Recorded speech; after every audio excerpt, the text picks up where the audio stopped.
Welcome everyone in the world listening. This is Randy Hidalgo uh, Jr.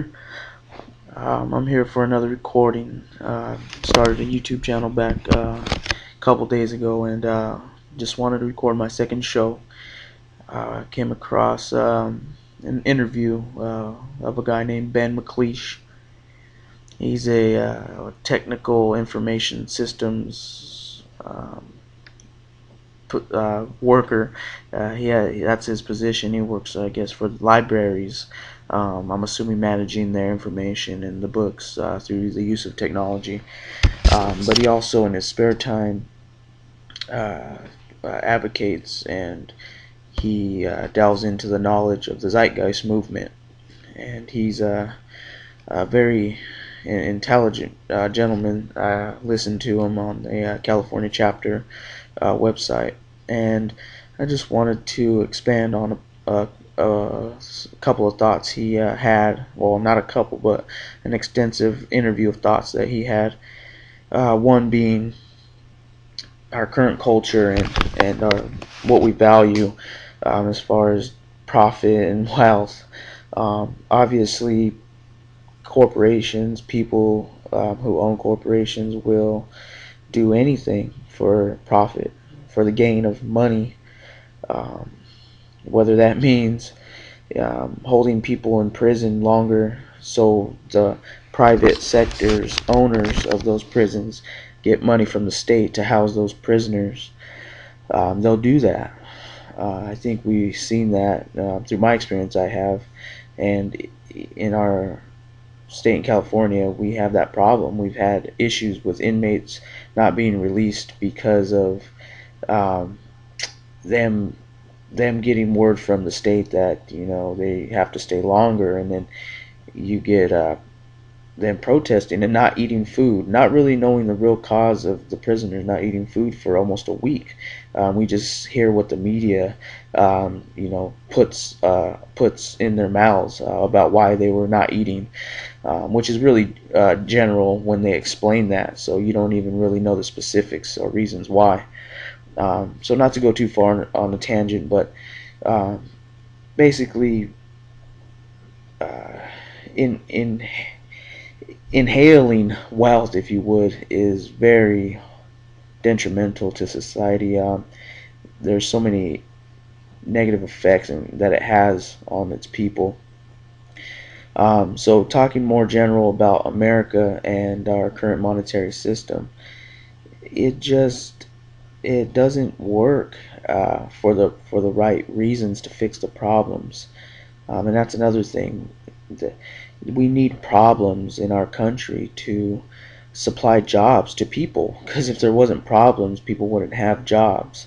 And it's really unfortunate that that's how we live our lives and value um, our lives. We believe we have to get up and go to work in the morning for what?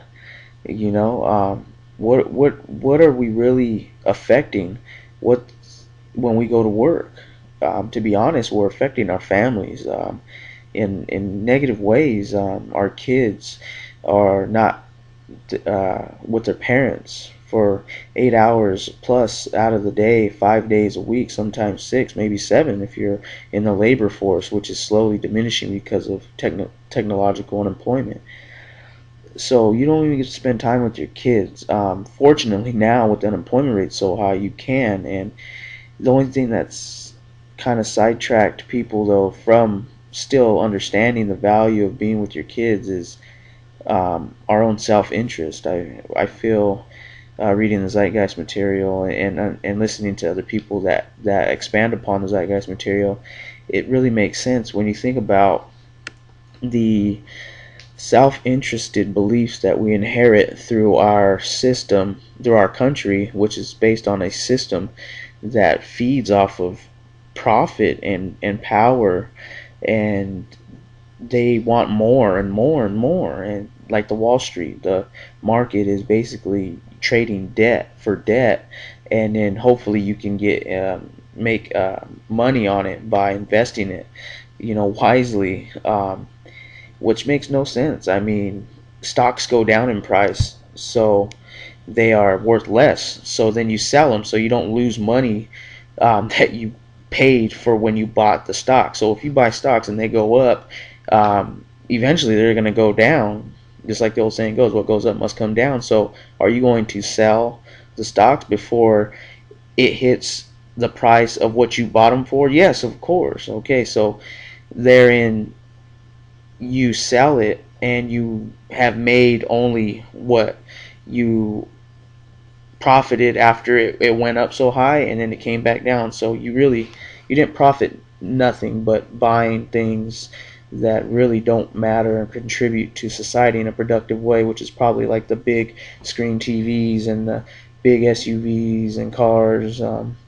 And maybe you did spend money on yourself, to, maybe like massages, and you bought things for your kids, and you took care of them the way that your parents took care of you, and they, it's okay.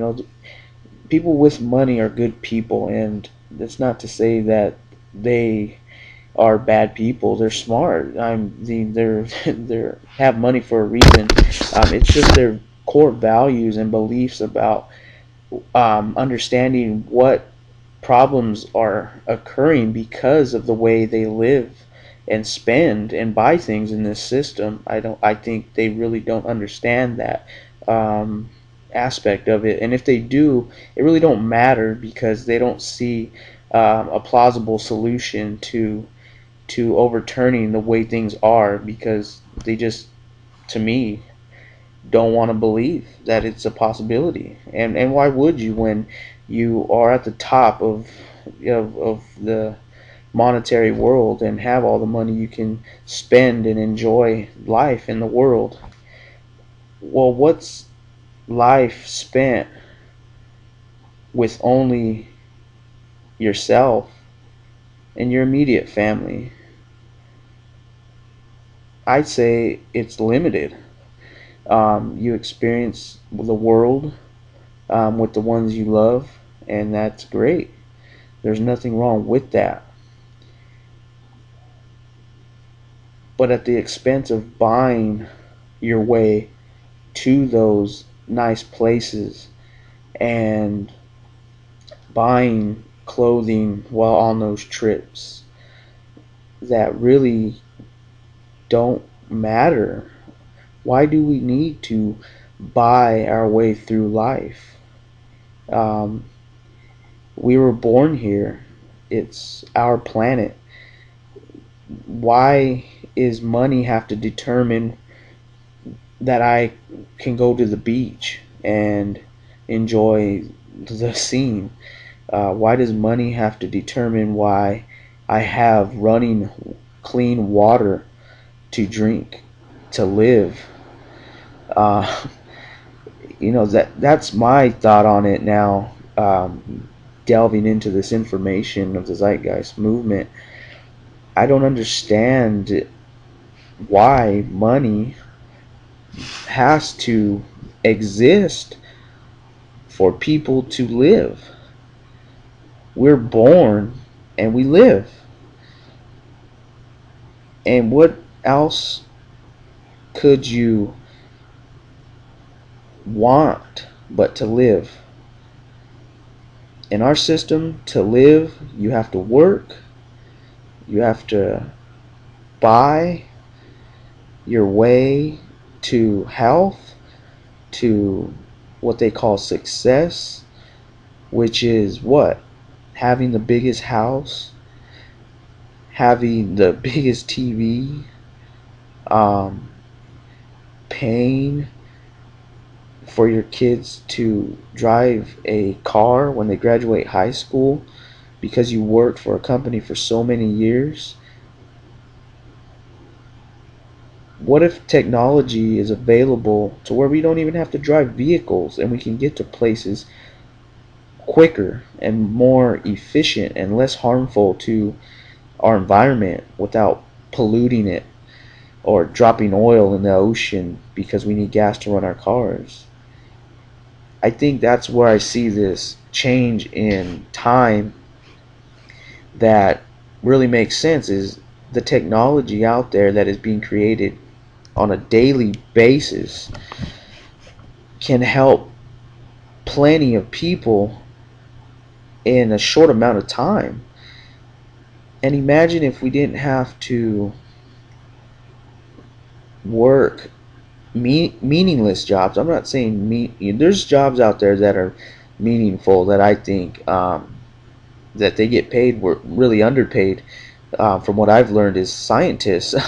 um, I didn't know that their wages were so small and pretty much have to get grants from the government, and they live off that. But really, they spend a lot of their life finding more efficient ways for government to run, and I don't know. It seems like more for the Defense Department. The scientists create, weapons and all this stuff, and the real true findings that they do, like the cures for, whatever diseases out there, they seem to hold them back, or you never really get to hear about them. And then when you do, when a cure does come out, it it almost seems like it shouldn't be there because the system won't allow it.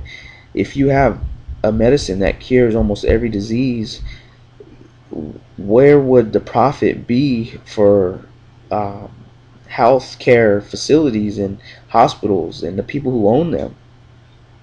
There would be no profit. And it's quite funny looking at that and understanding that now. So Ben McLeish really touched on a lot of these root cause issues that the Zeitgeist movement advocates, and it was very interesting. It really made me see things in a different light. I also realized I had a little epiphany how when I would drive my daughter to school, I would be thinking about my best friend. We grew up for many, many years together, and even though we moved apart, we still had like a brotherly love for each other, and we always spend the night, at each other's houses on the weekends. Did a lot of the same things, had a lot of the same interests, but at the same time, when you grow up, you start to separate and divide because you were raised by your family, and they were raised by their family and other influences, just as I was. So when you move apart from people, you lose that influence, and you start growing in your own way. So when you still have those friends as you get older, you start to divide, and that's what I notice now. And the Zeitgeist movement really understands the problem of being divided in society, and the negative consequences that it has. And so driving my daughter to school every morning, I would think about him because, we're both older now, in our mid 20s. He's 2, 3 years older than me. So, um, but I live a life where I have a little family, and I was always taught to love your family, take care of them, do what you got to do to make sure that your family's taken care of, and don't give up. That's what I've learned through my experiences by molding all of my uncles, aunts, grandpas, and grandmas life together, and seeing it and then making it my own. That's what I learned. So that's the road I took. On the other hand, my best friend, he would see those influences when we were younger through my family, and I don't know on his side. I didn't go over too many of his uncles and stuff, families like that, but um, I knew of his father. I met him one, 2 times when we were younger, and then one time recently when we were older. But I knew his mother, and he had a younger brother as well. So, but his background's a lot different than mine. As far as the way maybe his parents treated him and the things he's seen at a younger age. And though we were friends for so long, I took a part of what he experienced and translated it into my life because we grew up together. So, we shared a lot of the same interests because we met when I was in kindergarten. He was in second grade. So and we lived in the same apartments for a long time, and then we moved, but we still kept in contact. How now we're older, so it's amazing, the influences you take with you through your whole life, especially the ones when you're young. Um, so in all that, you know, I drive my daughter to the school, and then I'd be thinking about him after I leave, because I was at a time where he was going through some family problems with his partner at the time, and I would go back and listen to music that he had gave me, and recorded me, and because of the influence that he had on me, it was music that contradicted my life and the things that I did or valued or cherished, but for some reason I would find a message in there that reminded me of who he was, and what he wanted or seen has his goal in life, and for some reason it made me think about him, in his happy state, if you would, knowing though that what he really wants, when it um, maybe it would make him happy, because that's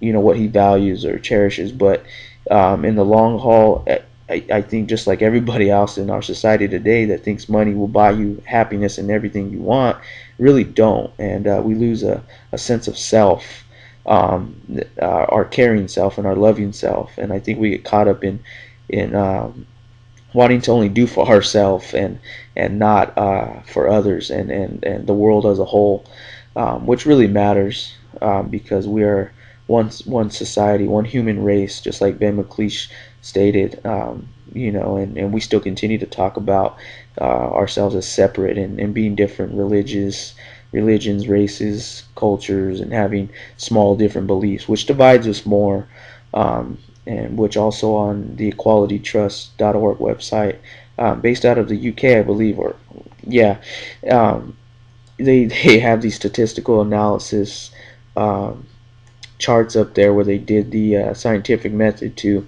see the reason and why, correlations of you know countries with high prison populations or murder rates, and poverty levels, and malnutrition, or poor people on the streets and things like that. And the United States seemed to be way above the next country below it, and all those negative consequences or negative effects that the country goes through because of the way it operates. And it was quite amazing to see, and it was because of division in specific that our country was so high on all these bad things that you wouldn't, I guess the general person in our population, America, wouldn't think that America was at the top of the list of, unless they watched, a lot of those shows are related to that kind of life, or had people, that did some of those things. But it's really amazing, that U.S. is it's so almost just bad for its people.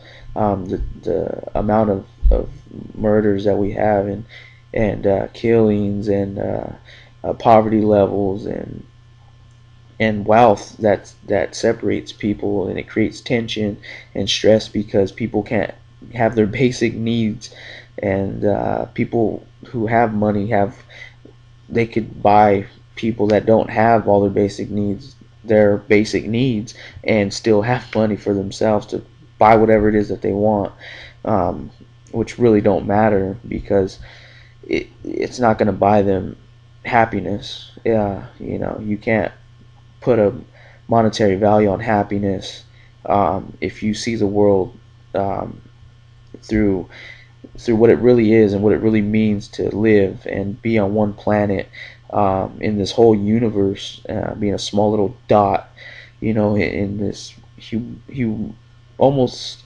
you can't even wrap your mind around how big the universe is. We're this one little dot. So what it means to have life on this small little planet, and you're being controlled by, a few hundred people, which they call the top 1%, and you got millions, billions of people on the planet, that suffer. So, it goes to tell you what people could really do if the tables turned. Billions, versus, I don't want to say hundreds, but maybe hundreds of thousands, or maybe millions. When you when you break down the percentages. I don't know what it is exactly, but I know that we would outnumber the smaller percent, 1%, when the other 99, it would be in the billions. The 1% would definitely be far below that. So, um, like I said in my last show, if 50% of America stopped using the monetary system and buying things with money and took care of each other and engaged in creating ideas on how to manage the resources in our areas, um, and took care of each other, we wouldn't have no, we wouldn't have problems. We would be fixing them, if anything. Um, we hear about the clean water supply being shortened. Uh, I hear that there's people buying coastal properties who have money because the clean water is scarce, or it's said to be scarce. And, I don't see how it is. We live on a planet with water. We know how to clean it. There should be no reason why we can't transport fresh, clean ocean water to any place in America. The only thing that's holding us back is the price of it and the profit motives of the corporations that would lose money if that was possible. Because they couldn't sell water bottles and plastic to make money. So that's horrible to think of, though. But that's what it's coming to. You're pretty much going to be paying for water, and you won't have clean water. The water that you get is going to be detrimental to one's health, and will make us deteriorate quicker.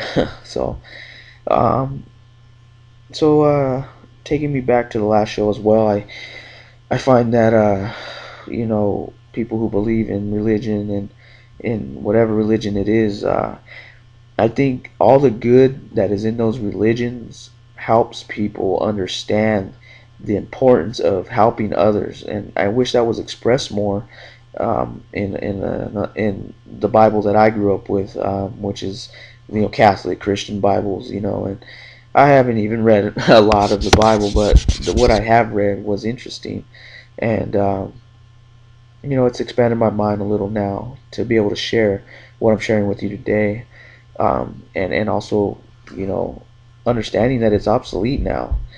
It's pretty amazing.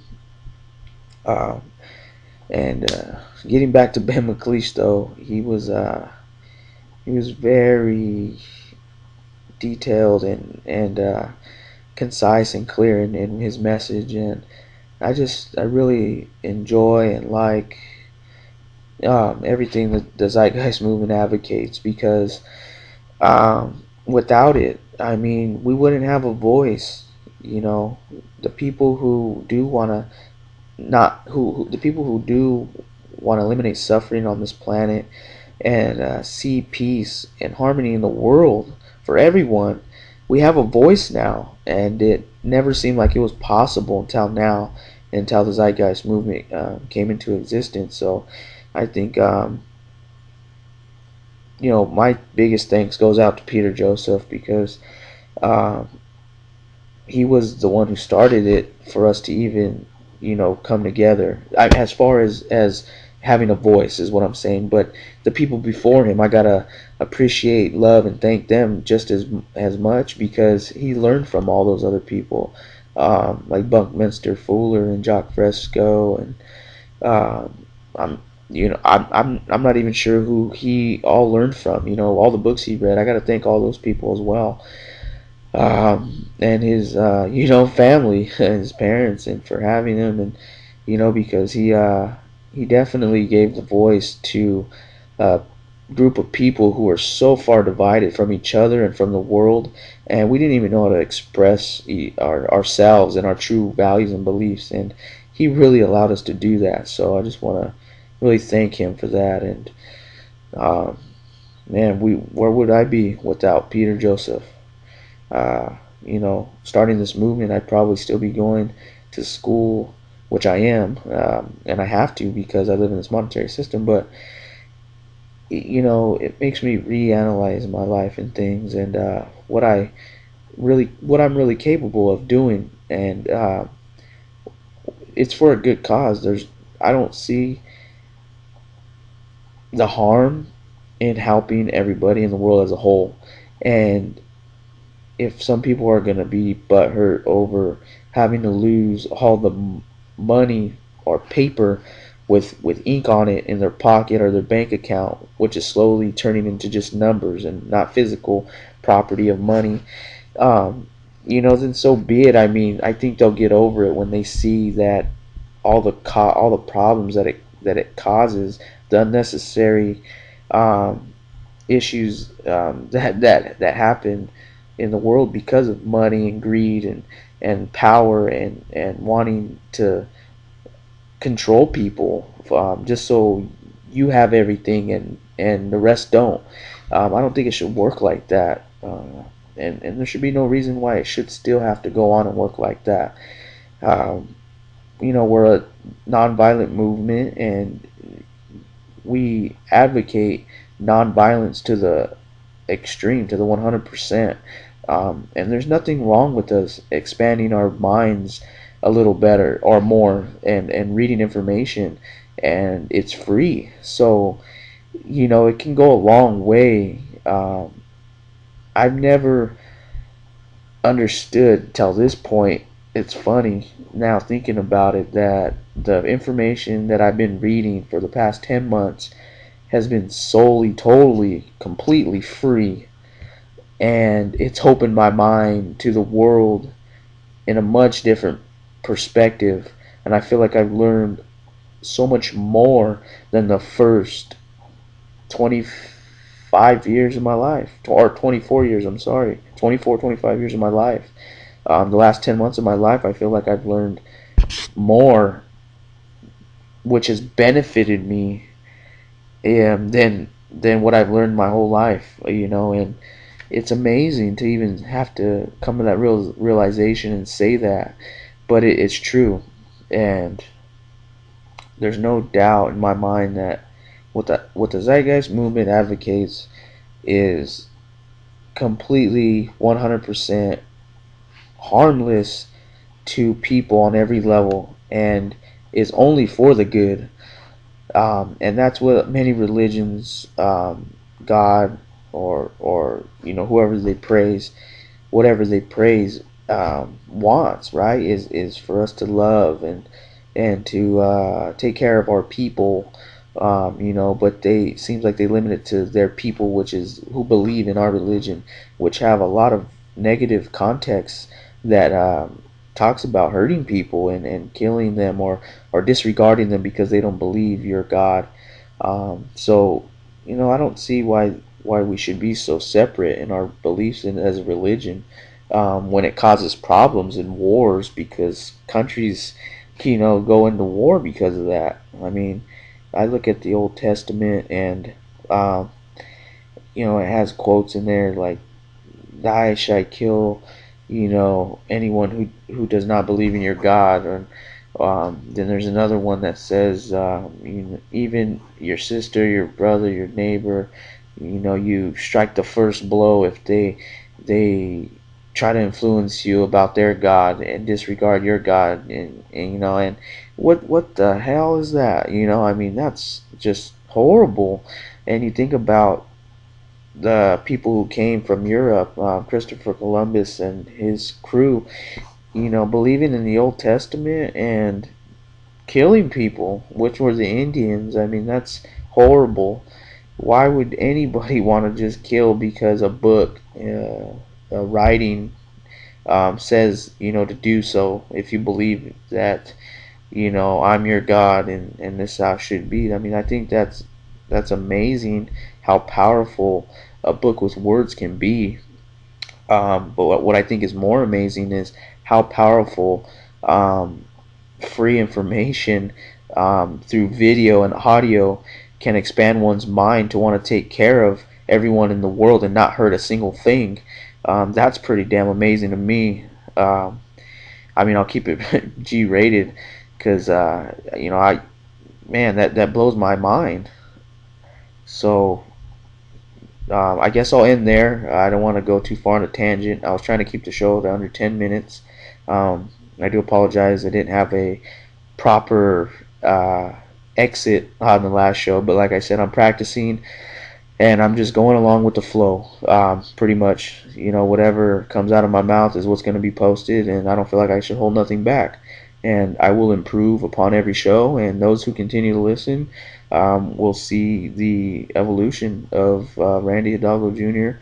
and the Zeitgeist movement, and um, we hope that this activism takes the critical mass, and hopefully they understand it, and hopefully we can get this word out there, and make things make things really happen, and benefit everybody in the world as a whole, and so no one has to suffer, because I deeply care about doing that, and nobody can tell me any different. So um, thank you for listening, and if you're interested, it's the Zeitgeist movement.com.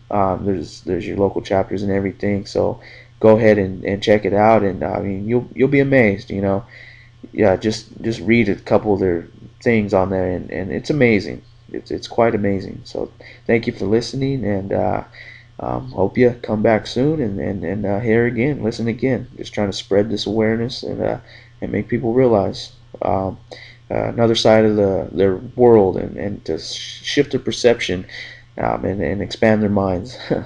So thank you and good night.